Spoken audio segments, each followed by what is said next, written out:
Na kutokea hapo ndo nikataka leo tuanze kujifunza kwa habari ya kanuni za kiroho sasa, the spirituality of marriage. Si mmenielewa sasa kutokea hapo ndugu zangu kwamba kumbe bwana, ndoa ni ya kiroho, ndoa ni ya kimwili, ya kihisia, ya kiakili. Sasa leo nataka tuanze kuangazia ukiroho wa ndoa, the spirituality of marriage. Ndio maana nikasema title yetu nasema marriage is spiritual, ndoa ni ya kiroho. Kuna mwingine ukimwambia ndoa ni ya kiroho anasema hamna, ndoa sio ya kiroho. Hakuna, mambo ya ndoa ni mambo ya mwilini 100%. Let me tell you something. Naomba nikuoneshe kwa nini nakwambia ndoa ni ya kiroho. Kwa sababu kuna mtu anaweza akasema hakuna, wewe unasemaje ni ya kiroho? Ndoa ni ya kimwili bwana, mambo ya ndoa ni mambo ya mwilini. Unaweza kuwa sawa lakini hauko sawa 100%. Inawezekana kabisa kuna kitu unakifahamu lakini haufahamu vizuri ninavyopaswa kuvijua. So let us go together and dive together kwenye hii subject. Jambo la kwanza, ndoa ni ya kiroho kwa sababu mwanzilishi wa taasisi itwayo ndoa ni Mungu ambaye ni roho. Ndoa ni ya kiroho kwa sababu mwanzilishi wa taasisi itwayo ndoa ni Mungu ambaye ni roho. Tunaona hili katika Mwanzo 2 mstari wa 18 mpaka 25. Bwana Mungu akasema si vyema mtu huyo awe peke yake, nitamfanyia msaidizi wa kufanana naye. Adamu hakuwahi kumwambia Mungu sioni kama mimi ninahitaji mtu wa kufanana naye. Mungu mwenyewe baada ya kumuumba Adamu na kumweka katika bustani iliyo upande wa mashariki mwa Eden na akampa assignment ya kuirima na kuitunza. Baadaye Adamu akiwa katika hiyo kazi yake, Mungu mwenyewe ndo akasema sio vyema mtu awe peke yake.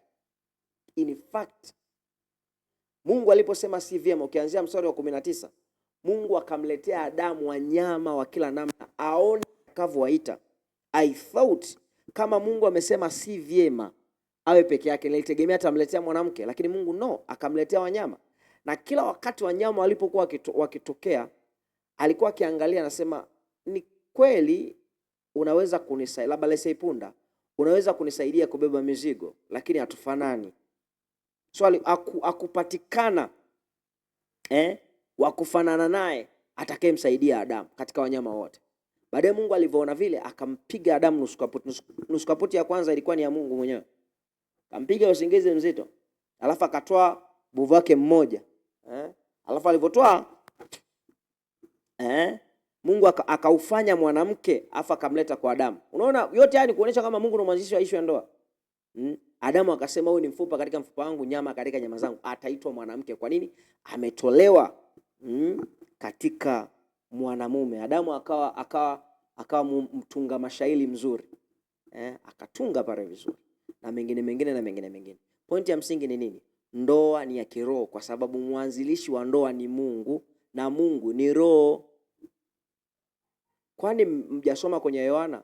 Mungu ni roho na wao wamwabuduo wapaswa kumwabudu katika roho na kweli. Na Mungu ndo anawatafuta watu wa namna hiyo. Mungu ni roho. God is a spirit. Kama Mungu ni roho ameanzisha kitu ujue ni cha kiroho. So hiyo ndo sababu ya kwa hiyo tunakwambia nataka tu address marriage kwa upande wako wa kiroho, usiwe shocked. Tuna address kwa sababu ni ya kiroho. Kwa nini ya kiroho? Kwa sababu mwanzilishi wa ndoa ni Mungu na Mungu ni wa kiroho. Lakini jambo la pili, kwa nini ndoa ni ya kiroho? Ndoa ni ya kiroho kwa sababu wahusika wa ndoa kwa maana ya mwanamke na mwanaume ni viumbe vya kiroho. Ni viumbe vya kiroho. Tunakubaliana theologically kwamba mwanadamu ni roho, ana nafsi, vinakaa kwenye jumba linaloitwa mwili. Na kwa pamoja vikiwa pamoja ndo tunaita mwanadamu, ndo tunamuita mtu, tunamuita mwanadamu. Ukisoma Wathesalonike wa kwanza 5:23 utagundua pale haya makundi matatu ya mwanadamu kwamba roho, nafsi na nini na mwili. Lakini pia ukimsoma Paulo kwenye nyaraka zake kadha wa kadha utagundua na address kwa habari ya mtu wa ndani na mtu wa nje. Kwa mfano, Waefeso 3:16 anasema awajalieni kwa kadri ya utajiri wa utukufu wake kufanywa imara kwa nguvu kwa kazi ya Roho wake katika utu wa ndani. Kwa kuna kitu utu ndani. Wakorintho wa 2:4-16 anasema kwa hiyo hatulegei bali japokuwa utu wetu wa nje unachakaa. Utu wetu wa nje kwa maana mwili, ili dongo linaloitwa mwili, Anasema lakini utu wetu wa ndani unafanywa upya siku kwa siku. Utu wa ndani kwa maana ya nafsi na roho yako inafanywa upya siku kwa siku. So tunaona kabisa kwamba mwanadamu ni roho. Kwa kama mimi ni roho, mke naye muoa ni roho, sisi ni viumbe vya kiroho. Unataka uniambie tunaweza tukaiendesha ndoa nje ya spirituality na tukafanikiwa? Haiwezekani. Na ndio hapo watu waga wanavurugwa. Yaani mimi wanawaambiaga watu kweli. Yaani mimi ukija kwangu unataka tutatue tatizo la ndoa as a marriage counselor, mimi nitakwambia tu kweli. Unajua, if you are not a spiritual man or woman, kuna maeneo mengi utafeli. Na kanuni za kiroho zinafanya kazi kwa mtu ambaye ni spiritual man. Ndio maana unakuta wakati mwingine walimu wa mahusiano na ndoa wanaweza kufundisha kanuni sahihi, lakini hazifanyi kazi kwenye ndoa yako kwa sababu you are not a spiritual man. Mambo ya rohoni utambulikana kwa mtu wa rohoni. Sasa tukikwambia okoka hutaki, tukikwambia uwe serious na Yesu hutaki, alafu nataka nikufundishe hapa. Unajua, ukitaka mke wako ukitaka mume wako mshike, vaa kanga moja, tembea. Wewe unapoteza muda. Utatembea na kanga moja na mume wako atatoka nje ya ndoa, kwa sababu hakuna mwanamke anayeweza kumshikilia mwanaume asitoke nje ya ndoa. Ukiona mwanaume atoke nje ya ndoa, jambo la kwanza ni maamuzi yake binafsi. Jambo la pili, ana hofu ya Mungu. Na ukweli kubwa kuliko yote sio maamuzi. Kuna watu wana maamuzi na wanatoka nje ya ndoa. Anatoka nje ya ndoa afu analia, anasema baba, mimi sijui kwa nini natoka nje mke wangu, yani mimi. Wewe hauwezi mpaka uwe na hofu ya Mungu, na hofu ya Mungu ni matokeo ya kuwa na huyo Mungu katika Kristo Yesu. So lazima tuambie ukweli. Mimi siwezi kukudanganya. You are a spiritual man. You are a spiritual man. Lazima uwe kama wewe ni wa kiroho, lazima uwe wa kiroho ili uweze kuwa na ndoa ya baraka. Lakini jambo la mwisho kwa habari ya kwa nini nasema ndoa ni ya kiroho? Ndoa ni ya kiroho kwa sababu maisha ni ya kiroho. Life is spiritual. Life is spiritual. Ndugu zangu, haya maisha ili utoboe kwenye eneo lolote la maisha, lazima uanzie rohoni kuja mwilini. Hilo eneo lazima uanzie kuaddress kutokea rohoni kuja mwilini. Waraka wa 3 wa Yohana 1:2. Mpenzi, naomba ufanikiwe katika mambo yako yote na kuwa na afya yako kama vile roho yako ifanikiwavyo. So kiwango cha kufanikiwa kwenye roho yako au kiroho wako kitaamua kiwango cha kufanikiwa kwenye maeneo mengine ya maisha. Unaweza kubaliana na mimi, ni nadra sana kukuta mtu ambaye hajafanikiwa rohoni akafanikiwa kwenye maisha yake ya kiuchumi. Yaani ni nadra sana. Utagundua ukiona mtu amefanikiwa kweli serious kwenye mafanikio ya kiroho, ya kimwili, labda ya fedha na mali na vitu, utagundua huyu mtu ni bonge la kiroho. Anaweza kuwa ni wa kiroho sana upande wa shetani na anaweza akawa ni wa kiroho sana upande wa nuru. Ila ukiroho haukwepeki kwenye equation ya mafanikio. The same is marriage. Ukiroho haukwepeki kwenye shule ya kufanikiwa kwenye jambo la ndoa. Listen, nisikize mimi. Hakuna, yani maeneo yote ya maisha, afya, ndoa, uchumi, elimu, sijui kupandishwa kazi, kupandishwa cheo kazini, sijui kuanza kampuni. Ndugu yangu, you want to be successful in any endeavors of life, please be spiritual. Yaendee maisha kiroho. Watu wa rohoni wanaoendea maisha kiroho ndio watu wanaotoboa na kufanikiwa. Watu wote ambao wanaendea maisha purely physical hawatoboi kwenye maisha, wanateseka, ndio wavuja jasho hapa mjini. Kwani mmesahau ile story ya kwenye Samueli wa kwanza 17, ile story ya Daudi na Goliath. Goliath alikuwa anatisha, anaogopesha kiasi kwamba mpaka Sauli anamwambia Daudi, anamwambia sikiliza, we kijana mdogo, muwezi Goliath. Kwa nini? Kwa sababu yeye ni mtu wa vita tangia ujana wake. Kwa hiyo Sauli alikuwa anaamini kwamba Goliath ana nguvu kwa sababu ni mtu wa vita. Daudi akamwambia hamna, hilo ni jambo dogo. Mimi mwenyewe ni mtu wa vita tangia Mungu tangia nilipojitambua kwenda kuchunga kondoo, mimi mwenyewe ni mtu wa vita. Nimeua dubu na simba. Na aliyenisaidia atanisaidia kwa huyo Mfilisti asiyetahiriwa. Alipofika pale, Daudi alikuwa ni kijana mdogo. Alikuwa na miaka, kwa makadirio anasema ni miaka 17. na anaenda kumtokea Goliati ambaye ni mtu wa vita tangia ujana wake, anatisha, ni mtu mkubwa. Alipotokea Goliati, kama nakumbuka, anamwambia, kwani nyinyi mnaniona mimi ni mbwa mpaka mnanitumia huyu mtu anijie na fimbo? Nilichoshangaa, nilitegemea kama umemdharau mtu namna hiyo utaenda tunampiga makofi na nini, lakini Goliati anasema akamlaani kwa miungu yake. Kwa nini? Kwa sababu Goliati alikuwa anaelewa hii kanuni kwamba ukitaka kushinda vita aina yote kwenye maisha lazima ushinde kwanza rohoni. Ukiferi rohoni, mwilini umeferi. Na Daudi alipomwona Goliati akajua kwa sababu ili niweze kumpiga lazima ni invoke spirituality. Akasema lazima ni invoke ukiroho. Umenielewa? Akamwambia kabisa kwamba ninakujia kwa jina la Bwana Mungu wangu, Bwana wa majeshi uliowatukana. Kwa wewe umenijia kwa miungu yako, mimi nakujia kwa jina la Bwana. Wewe unanijia kwa fumo na mkuki, mimi nakujia kwa jina la Bwana wa majeshi. Na kwa kweli Daudi alichukua jiwe lake moja akatupa likampiga. Kama unaamini jiwe ndio lilimuua Goliati, kuna kitu ukifahamu kuhusu ukiroho. Mimi naamini kilichomuua Goliati sio jiwe. Kilichomuua Goliati ni Mungu wa Daudi, ila alitumia jiwe kama njia ya kuweza kumuua. Life is spiritual. Life is spiritual. I read it again. Life is spiritual. Maisha ni ya kiroho sana. Mtu wa mwilini hawezi kutoboa kwenye chochote kwenye maisha. The same in marriage context. Kama we ni wa mwilini pia huwezi utateseka sana. Utamvalia mme wako sijui mnasema sijui nini wanaowafundisha huko Makungwi. Tena Makungwi wenyewe hawana ndoa. Yaani mtu hana ndoa, ndoa imemshinda anakufundisha wewe ndoa. Yaani mambo mengine ni ajabu kabisa. Yeye mwenyewe ndoa ya 3 imemshinda, afa unajua ukitaka mme wako umshikilie fanya hivi, utafanya hivyo na bado utavunjika na ndoa yako itaharibika na haitakuwa fungu lako katika jina la Yesu. So you have to be spiritual. Anzia rohoni kwanza. Mwilini ndo unamalizia haya mwilini unapiga rohoni, alafu baadaye nitakuja kuwafundisha pia na mambo ya mwilini ya kufanya. Lakini please start spiritually. Anzia rohoni.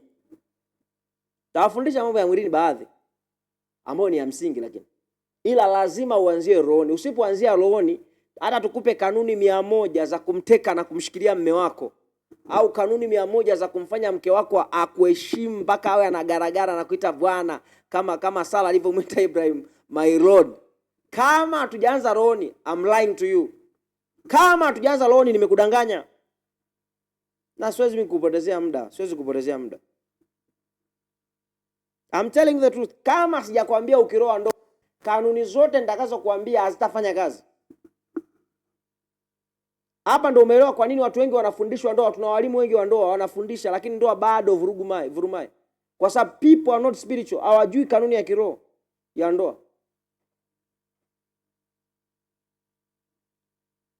Unamfundisha mtu ambaye kwanza hajaokoka, neno la Mungu sio final authority ya maisha yake. Unaambia unajua wanaume wao ukitaka kumteka mme wako lazima umtii. Ndio unasikia anakuambia we ni mtii mwanaume mlevi. Je, akiwa kupiga swala la msingi, anayekupiga ulimtoa wapi? Mlevi ulimtoa wapi? Lakini pia naturally, kama without the assistance of the Holy Spirit, mwanamke hawezi kumtii mume wake. Lazima Roho Mtakatifu amsaidie. Au atatii, lakini kwa mateso mengi haita flow naturally. Yaani ndio kuna ile mtu anakaa kwenye ndoa, alikuwa anaonekana anatia baada ya miaka 10 sasa mimi nime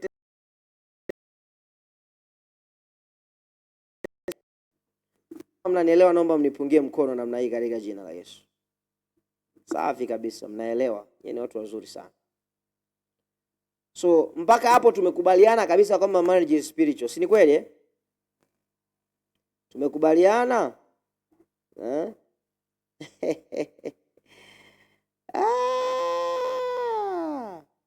Sawa, sawa, haina shida.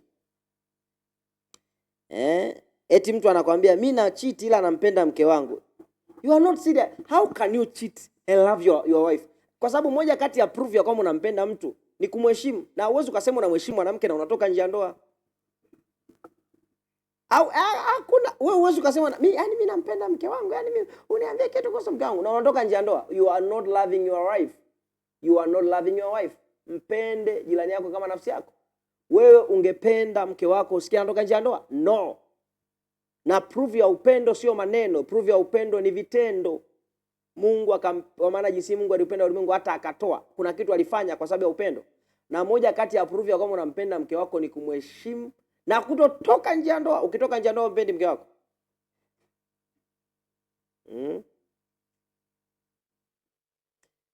Thank you Jesus. Tuendelee kidogo.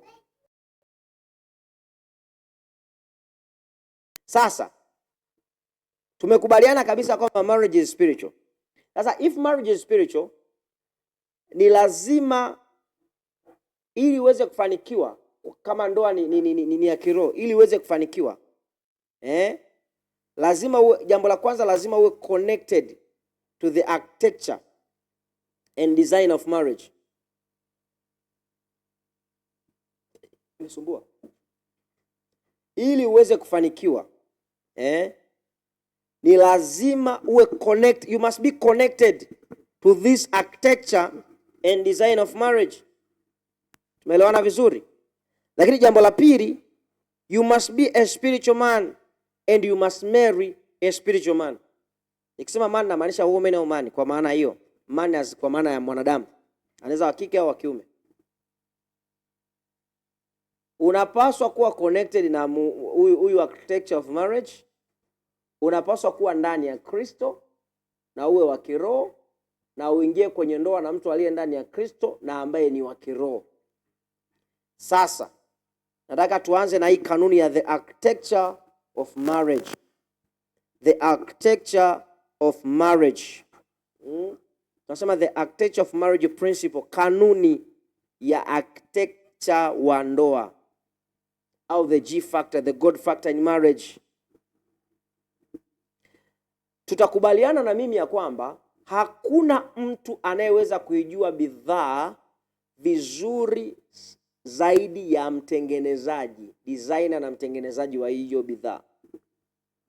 Simu yako ulionayo, bila kujali ni aina gani, bila kujali ni kifaa cha mawasiliano, iwe ni calculator, iwe ni kifaa cha, iwe kama silaha, bila kujali simu yako ni quality yake ni ipi, usiumie wala usiteseke. Bila kujali quality yako ya simu yako ni ipi. Sitataja majina ya simu, lakini simu yako unaijua. Kuna simu zingine ni vifaa vya mawasiliano, zingine ni kama calculator tu, nyingine unaweza kaitumia kama silaha kabisa yani. Nategemeana.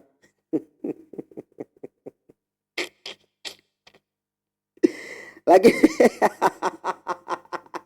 sijataja mtu. Wewe ndio unajua simu yako. Sasa hiyo simu yako ulionayo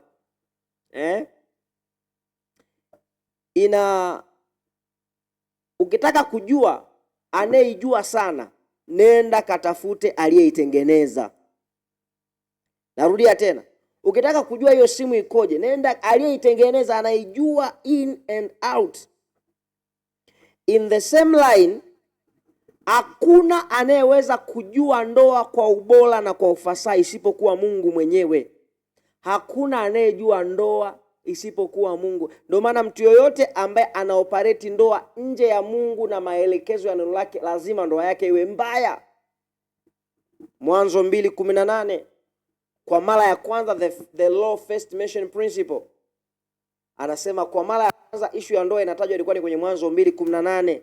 Mungu akasema, sio shangazi yako akasema, sio mama yako au baba yako akasema, sio umri wako ukasema, sio hisia zikasema, nasikia mshawasha, yani kuna namna mwili wangu ni kama unawashawasha hivi. No, Mungu akasema. Sio utamaduni wetu mtu akifikisha miaka 30 lazima aolewe. Mungu akasema. Si vyema mtu huyo awe peke yake. Sio majirani wakasema, sio shosti wakasema, niliosoma nao wote wameolewa. Ni Mungu akasema. Si vyema huyu mtu awe peke yake. Kama ambavyo kwa watu kwa namna mlivyo, Mungu anasema ni vyema muendelee kuwa single katika jina la Yesu. Yaani ni vyema kabisa muendelee kuwa single.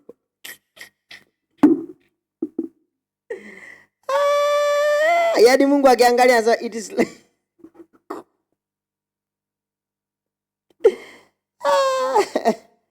tafadhali. Sawa. So Mungu akasema si vyema mtu wewe peke yake, nitamfanyia msaidizi wa kufanana naye. So the originator, the designer, the architecture of marriage is God and God himself. No one else apart from God. So tukitaka kuwa na ndoa nzuri ni lazima turudi kwa Mungu kwenye chanzo cha nini? Cha ndoa. Ndo hapo spirituality of marriage inaponoga. Sasa sema safi kabisa. Watu wa Google Meet mnaupiga mwingi, mnafanya vizuri sana.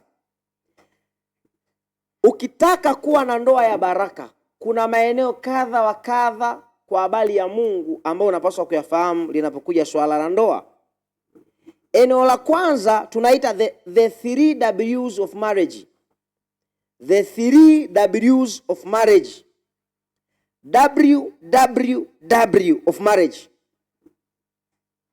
So, kama unataka kuwa na ndoa nzuri na una consider the spiritual part, the spiritual aspect of marriage, and you are starting with the architecture of marriage, you must allow these 3 things to rule in your marriage. Na hivyo vitu vitatu tunaita the 3 W's of marriage. WWW of marriage. Hizo W tatu lazima zitawale kwenye ndoa yako, ndio utakuwa na ndoa nzuri. W ya kwanza inaitwa the will of God. Will of God, mapenzi ya Mungu. Lazima linapokuja swala lako la issue ya taasisi ya ndoa, ni lazima mapenzi ya Mungu ya kutawale wewe na yatawale ndoa yako. Warumi 12 mstari wa 2, wala msifuatishe namna ya dunia hii, bali mgeuzwe kwa kufanywa upya nia zenu, mpate kujua hakika mapenzi ya Mungu yaliyo mema, ya kupendeza na ya ukamilifu. Waebrania 10:36. Mkisha kuyafanya mapenzi ya Mungu mnapata ahadi. Kuna mapenzi ya Mungu kwa habari ya ndoa unapaswa kuyafuata kama unataka kupata ahadi ya ndoa bora. Watu wanaoa out of their will. After wanaoa kutokea kwenye mapenzi ya kipepo. Hebu nielezee mtu ambaye amemwoa binti ambaye amemkubalia kwa sababu alienda kwa mganga. Just get an imagination like that. Umeingia kwenye ndoa na mwanaume ambaye uko naye kwa sababu umemwendea kwa mganga, amefungwa kichawi, alafu nasema kuna mapenzi ya Mungu hapo? Kuna mapenzi ya Mungu hapo? Do you get what I'm saying? Sasa, tunaposema mapenzi ya Mungu, W ya kwanza mapenzi ya Mungu kwenye ndoa. Jambo la kwanza, lazima mapenzi ya Mungu yatawale maisha yako. Watu wengi wanataka kumuinclude Mungu linapokuja swala la ndoa tu. Lakini as far as other areas of their life is concerned, hawataki chochote kuhusu Mungu. Kwenye biashara yake anasema Mungu mimi simtaki. Kwenye huduma Mungu mimi simtaki. Ila ikija ndoa ndo anasema rada bashande. Shana na makatoma. Baba nisaidie, baba nipate mtu sahihi. Nakutarajia Bwana, nakutarajia Mungu wote wenye mwili na mimi ni mwenye mwili na mwili. Shana bakato. Ndugu yangu, mapenzi ya Mungu ukitaka uenjoy ndoa nzuri, ni lazima usubmit maisha yako yote kwenye mapenzi ya Mungu. Mungu ndo final authority wa kila eneo la maisha yangu. Inapaswa iwe hivyo. So jambo la kwanza kabla hujaenda kwenye ndoa, je, maisha yako yanatawaliwa na mapenzi ya Mungu? Na sikiliza, acheni mbwembe. Unajua mapenzi ya Mungu, yani nilisikia sauti ya Mungu ikanambia, wewe sikiliza, mapenzi ya Mungu ni neno lake. Najua kuna spoken will of God, lakini tunaanza kwanza na written will of God. Je, maisha yako yanaendeshwa na mapenzi ya Mungu? Nauliza, je, maisha yako yanaendeshwa na mapenzi ya Mungu? Maisha yako yanaendeshwa na mapenzi ya Mungu? Elimu yako inaendeshwa na mapenzi ya Mungu? Biashara yako inaendeshwa na mapenzi ya Mungu? na kila eneo la maisha yako. And the second thing concerning the will of God ni kwa habari ya marital choice. Unapoenda kwenye hatua za kwenda kuchagua nani wa kuingia naye kwenye ndoa, kwa maana ya mwanaume unayemfuata binti huyo, unapofuata binti au kijana binti unapomkubalia huyo kijana, je, ni according to the will of God? Je, ni mapenzi ya Mungu unachokifanya hayo maamuzi yako wa kuingia na huyo binti kwenye hiyo ndoa? Ni mapenzi ya Mungu? Na nimekwambia mapenzi ya Mungu, usikuze mada. Mapenzi ya Mungu ni neno la Mungu. Neno la Mungu linasemaje? Wewe umeokoka, unasema nampenda Yesu, alafu unaenda kuoa mtu ambaye hajaokoka. Na unajua waraka wa Korinto wa pili 6:14 na kuendelea pale, msifungiwe nila kwa jinsi sivyo sawa sawa na mtu asiamini. Na wewe unafungiwa naye, alafu unasema unajua baba nisaidie, huyu mume wangu yani anatoka nje ya ndoa. Mimi nashangaa kwa nini unashangaa kama anatoka nje ya ndoa? Mtu asiye na Yesu, mtu asiye na Yesu, mtu asiye na hofu ya Mungu, mtu asiye na maono akitoka nje ya ndoa, asipotoka nje ya ndoa, mimi ndo nashangaa kwamba inakuwaje hajatoka nje ya ndoa. Wewe unavyoshangaa kwamba na mimi ndo nakushangaa, mimi nakushangaa kwa sababu mtu hana Yesu ndani, hana hofu ya Mungu, hana maono, unataka asitoke nje ya ndoa afanye nini sasa? Ndio maana mimi ndo nakushangaa wewe. Umeoa nje ya mapenzi ya Mungu, afu anafanya vurugu na unatuuliza sisi, sisi tunakushangaa. Lakini pia sio tu kuoa, kuna watu wengi sana wako makanisani wameoa according to the will of God. Kabisa ni mapenzi ya Mungu makamilifu, lakini ndoa zao haziendeshwi kwa mapenzi ya Mungu. Hello? Hello? Tumeelewana vizuri? Naamini mnanielewa vizuri. Yesu ni Bwana. Jambo lingine, kumbuka niko kwenye pointi ya kwanza. Mwinjilisti Albert anasema mtu ambaye hajaokoka kutoka nje ya ndoa ni muujiza mkubwa kuliko ule wa kupona kansa. Mwinjilisti mna hatari. Sawa. Kumbuka nimesema tunaongelea the architecture of marriage, who is God. Alafu tunazungumzia 3 W's. W 3 za ndoa. Ya kwanza tumesema the will of God. Ya pili is the wisdom of God. Hekima ya Mungu. Ukisoma kwenye kitabu cha Mithali 4 mstari wa 5 mpaka wa 9, anaongelea thamani ya hekima. Na anasema jipatie hekima. Wisdom is a principal thing. In all you are getting, get wisdom. In all you are getting, get understanding. Jipatie hekima, jipatie ufahamu. Tumeelewana vizuri? Bora hekima, basi jipatie hekima. Naam, kwa mapato yako yote jipatie ufahamu.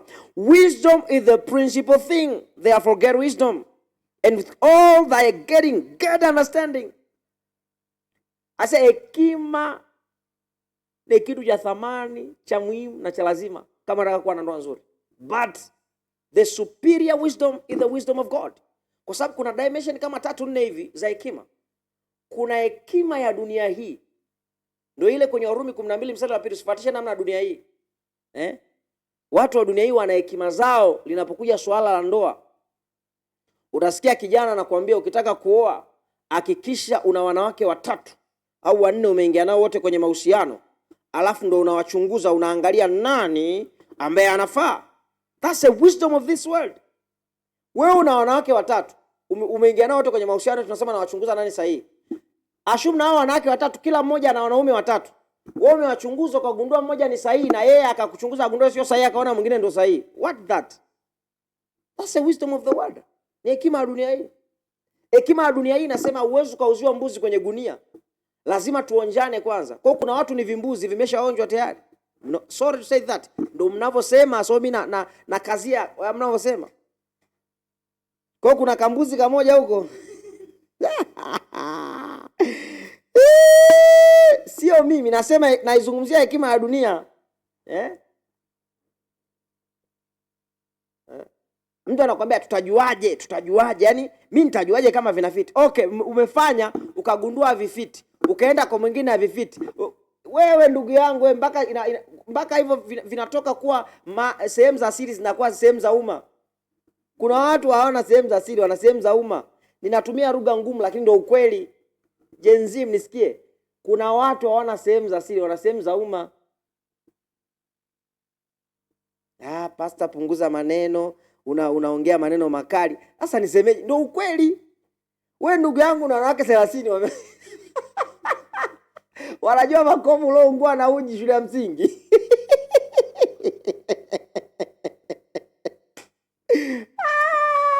Kai this life so kandangala in this manganyesha is already problematic. Let's go back to our business. Nilichokuwa naongelea hapa, you must have the wisdom of God. Achana hekima ya dunia. Kuna hekima ya kishetani pia zipo. Mtu anakwambia mwanaume akiwa anasumbua nenda kamloge.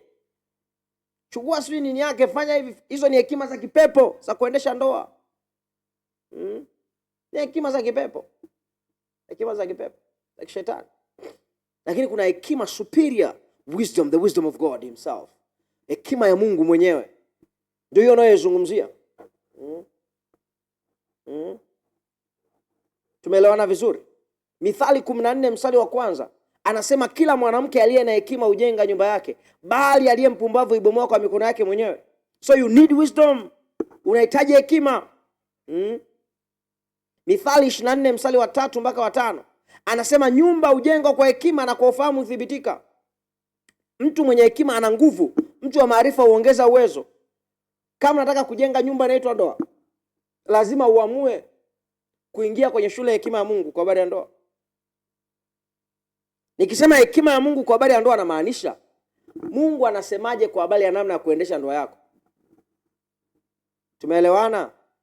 Kwa mfano Petro wa kwanza 3:1 mpaka 7 tunapewa pale labda mfano miongoni mwa hekima ya Mungu mojawapo. Anasema kadhalika ninyi wake watiini waume zenu, kusudi ikiwa wako wasioliamini neno wavutwe na mwenendo wa wake zao pasipo lile neno. Kadhalika ninyi waume kaeni na wake zenu kwa akili. Unaona hiyo hekima ya Mungu? Hao wengine wa submit, hao wengine waishi nao kwa akili. Live with your wife according to knowledge. Live with your wife according to knowledge. Na hekima nyingi zipo nyingi. Huko mbele. Uzuri zote zitakuja kuziongea. Wala usipate shida. So tunaposema hekima ya Mungu, maana yake tunataka tuone wewe umeamua kusubmit to the wisdom of God in all sphere of your life. But the second thing, tunataka tuone hekima ya Mungu hata unapochagua mwenzi wa kuingia kwenye ndoa, lakini pia tuone hekima ya Mungu hata unapoishi na huyo ambaye umefanyaje? Umemchagua. Last but not least, the third W is the word of God. The word of God. Neno la Mungu. Kwani hatujawahi kuona kwenye Mathayo 7:24 mpaka 27? Lakini pia Luka 6:46 mpaka 48. Mtu ambaye anasikia neno la Mungu analifanya ni sawa na mtu ambaye amejenga juu ya mwamba. Hata changamoto kadha wa kadha zikija haziwezi kuiangusha hiyo nyumba. So tukikuuliza wewe mahusiano yako hayo ulionayo, okay, acha mahusiano, maisha yako umeyajenga juu ya neno? Unapochagua mwenzi wa kuingia kwenye ndoa, unachagua kutokea kwenye neno? Unapoishi na huyo dada, huyo mama, huyo baba, unaishi naye kutokea kwenye neno? Au zile hekima za shangazi yako aliyefeli ndoa ndo unaishi kwenye ndoa? Au zile hekima za mjomba wako ambaye ndoa imemshinda ndo unazitumia wewe kwenye ndoa yako unataka kutoboa? Sikaka unaongea maneno magumu. Sasa si ndio ukweli? Hauwezi ukatumia kanuni za mtu aliyefeli kutaka kufanikiwa. Haya mambo ndo Daudi aliyakataa. Kwa Samueli wa kwanza ile 17, Daudi aliyakataa. Sauli alimpa nguo zake. Akajaribia, wewe hizi nguo hazijakusaidia wewe kushinda vita, unanipa miza nini? Wewe unajua ndoa ya hao ambao wana ndoa mbovu, wanapigana kila siku, wanabutuana. Alafu eti mkakukalisha saa zima na kwambia unajua ukitaka kuwa na ndoa nzuri, kanuni ya kwanza, mwanaume asikusumbue. Utakula za uso.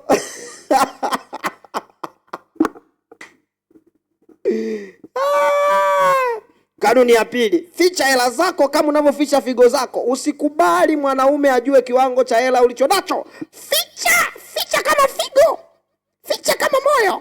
sionekane.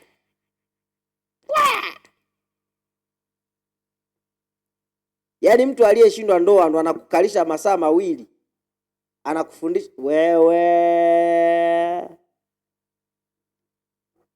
Hapa mtumishi wa Mungu Pastor Albert anasema, baba, kuna kale kadada TikTok kanatusema sana machachi boy, kanatuharibia mabinti waolewe na wauni. Nisikilize vizuri, mimi yako kabinti wala sina sikalaumu, sina shida nako, sikajui, of course siwezi kukazungumzia, ila mimi sina shida nako, siwezi kukalaumu, siwezi kukasema, ila ninawasema warokole na Wakristo ambao wanaujua ukweli na hawako TikTok.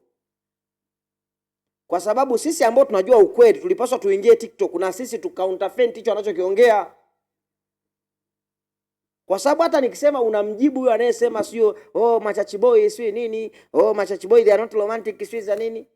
Sasa hata nikisema bado sijasaidia, kwa sababu yeye ana followers wengi, ana watu wengi, anafuatiliwa na watu ambao hawana hekima, kuna mambo hawayajui kuhusu mambo ya ndoa. So sina namna pekee ya kufanya, chukua clip zangu, tupia huko post TikTok yako, tupia ili watu waweze kubadilika. Chukua clip zangu hizi, tupia huko TikTok, tupia kila mahali. Tupia kila mahali. Huyu mtumishi wa Mungu Islateki anasema kila ukoo huwa kuna kamwalimu ka ndoa na kenyewe ndoa huwa imekashinda.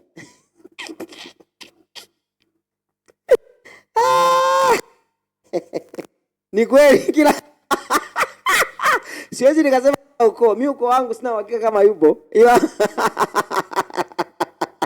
ila I can relate. Nadhani kila kwenye familia au kwenye ukoo kuna mtu ndoa imemshinda, afu anajifanyaga ndio mwalimu wa ndoa. Unajua this life is so cantankerous and the simanganyation is already problematic. Eti akaleleti tu.